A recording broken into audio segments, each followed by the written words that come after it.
ครบไงพอถ้าเป็นตัดแซ่บขนาด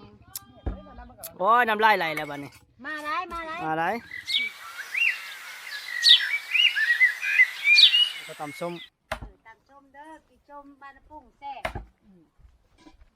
ตำส้มไม่ช่างอันนี้ตำข้าวปุ้นตำโมตำข้าวปุ้นใช่ไหมฟักติ่งไก่น้ำโมตำตำมะยุมะยะตำลมมะยุมะยะตำท่านนั้นกำลังหอบถ้วยหอบบวงมาอยู่ป้าล่างปุ้งแซ่บบ้าโดยน่ะเจอง่ายอะไรอันนี้ไอ้ช่างนี่ปิงนกทุกอาหารแซ่บตัวนี้น้ำมอช่างนี่ปลากำลังต้มน้ำมาต้มติ่งไก่เนาะทุกมาเด้อมากินน้ำเดียวมากินหลายคนแซ่บมากินตำตอนเที่ยงมากินตำอันนี้คนรอประจำบ้าน คนรอประจำบ้านเนี่ยเชื่อ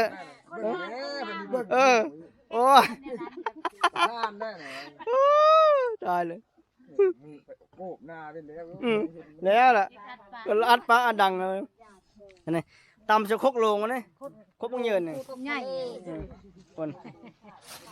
แต่ว่าเอกลักษณ์ประจำบ้านนี่มันไปเชื่อมีคาดอันล่างเบนนะไปเฮิร์นเลิกกับมีล่างเบนนี่นั่งท่ากินเอากับท่ากินเขาเจ้าเนี่ยแหละเขาเจ้าตำหมูมีอันพี่ช่างกระปุ้นเนาะมะกรูดตีบน้ำว้าวไปแล้วมันนี่ยังไม่ตีนไก่มีมะเขือเสือแล้วอันนี้มีหน่อไม้น้ำใช่เฮ้ยคนนู้นมาเพชรเต็มคุกเลยจะกินได้ผมคุกบางเงิน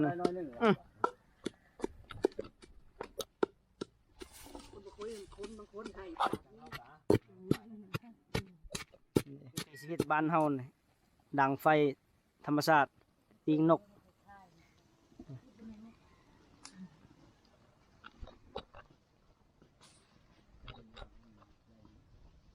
คนงามสวยมาเล่นเนาะสาวงามของประจำบ้านนั่นเนี่ยสาวสีชมพูอันนั้นเลยน้องชายเพื่อนอันนั้นอันพูดน้องจะเป็นน้องชายเนาะอายเลยวะมันอายได้อันหิ้วมากอกมาแล้วมันเอามาตำเสือปั๊บถุงมันเยอะหนึ่ง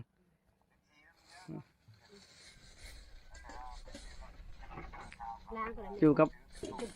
ธรรมศาสตร์บ้านเฮาฮะมาแล้วตกกินกันในผ้าเอามากันไม่ได้กินมีเยอะดอกนั่นน่ะก็ได้มันเป็นตอนนี้กำลังตักตีนไก่ดำแกมขาวน้อยนึงเครื่องตำเฮามื้อนี้หันหลากหลายองค์ประกอบมื้อนี้เอาทุกอย่างเสิร์ฟกับมาตำเคล่เฉลี่ยเนี่ยตำลุกนะเราเจอนะก็ประเดะก่อนมาปรุงจะเลยโน่อยู่บนประเดะเสือประเดะเนาะขาดไม่ได้เนี่ยสำคัญต้องได้ใส่ได้ประเดะ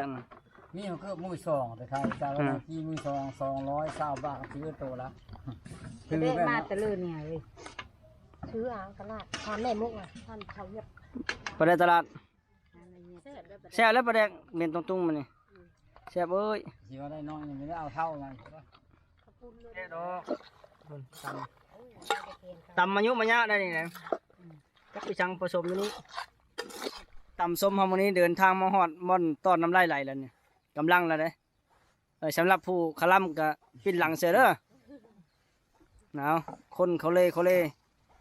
ทางนี้เกมบอลแล้วจะน่อยได้กิน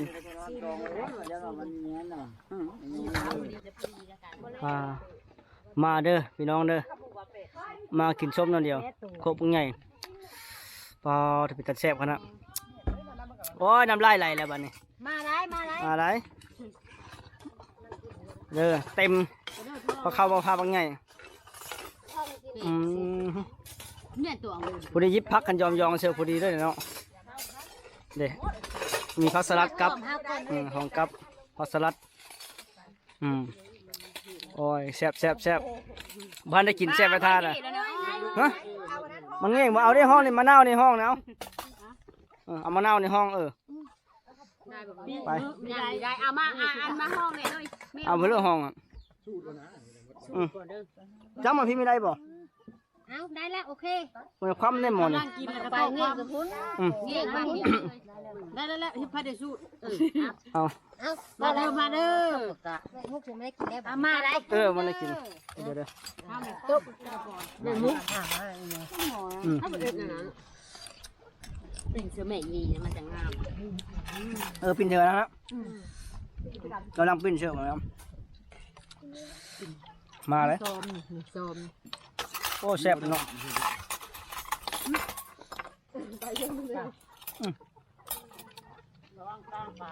ตัวน้อย กลับไปเลย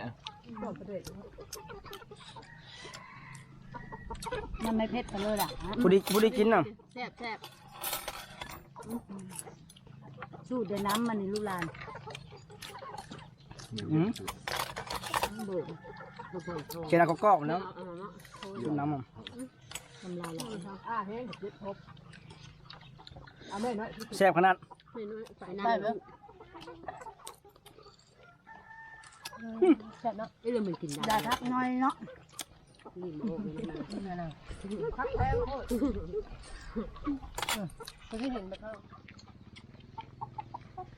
เอาส่งไอ้น้องขาละ มาเด้อกินส้มเด้อกำลังแซ่บหลายๆคนกินสามัคคี เอาดวงน่ะตามกับคุณน่ะตัวกุ้งนะ อืมกินไปน้ำเพชรไปน้ำพี่น้องเลย ให้บัตรในไทย หูแดงครับ อ่านตำราอายุว่าหักไปเป็นลูกหัวครับก่อนละวันนี้มีแต่ ไปเลยเพชรบ่ แซ่บ แซ่บเนาะ แซ่บ